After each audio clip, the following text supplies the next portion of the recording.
Bienvenue à l'exploration d'un monde imaginaire avec François Cahier-Nadon.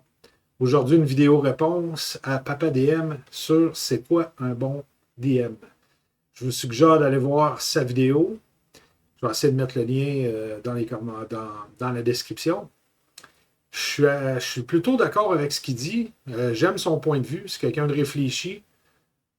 Il apporte ça vraiment d'un angle particulier et ça m'a porté à m'interroger sur comment j'aurais réagi moi aussi face à cette situation.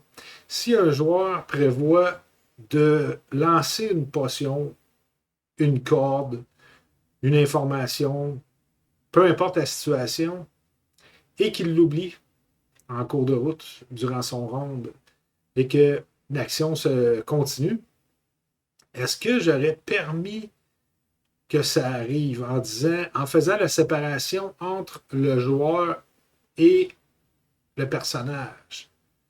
C'est une très bonne question et je, je crois qu'il y a une chance sur deux où j'aurais arbitré ça. Par contre, la situation qu'il décrit, c'est qu'il y a quelqu'un qui est en danger de mort. Si le personnage meurt, un bon DM, là, dans le fond, c'est être un arbitre, c'est être juste dans les règles. On ne peut pas toutes les connaître. Des fois, on les oublie. Des fois, on y va de mémoire et on est dans le champ. Ça arrive qu'on se trompe. Euh, mais notre but, c'est de. On a une responsabilité. La première, c'est d'arriver bien préparé pour que les joueurs aient du fun, parce qu'on est aussi un animateur.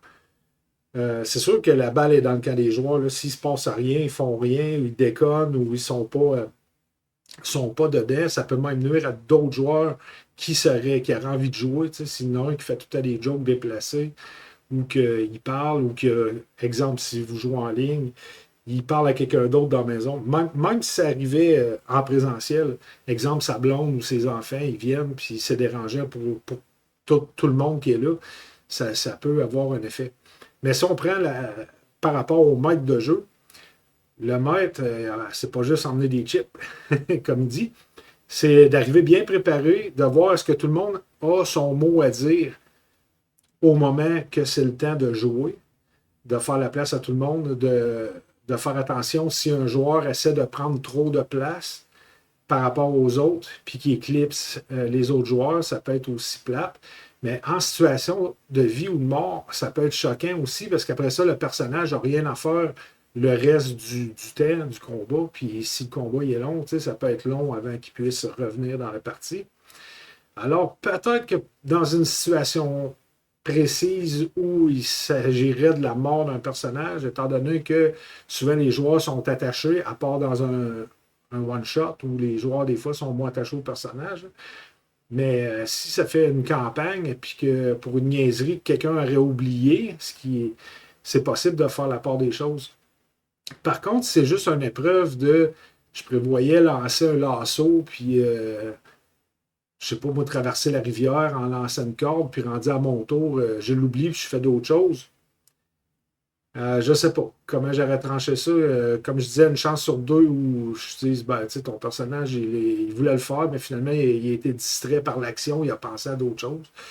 Fait que c'est pas plus grave, reprends-toi le round d'après, tu sais, si tu veux encore le faire. Fait que c'est ça.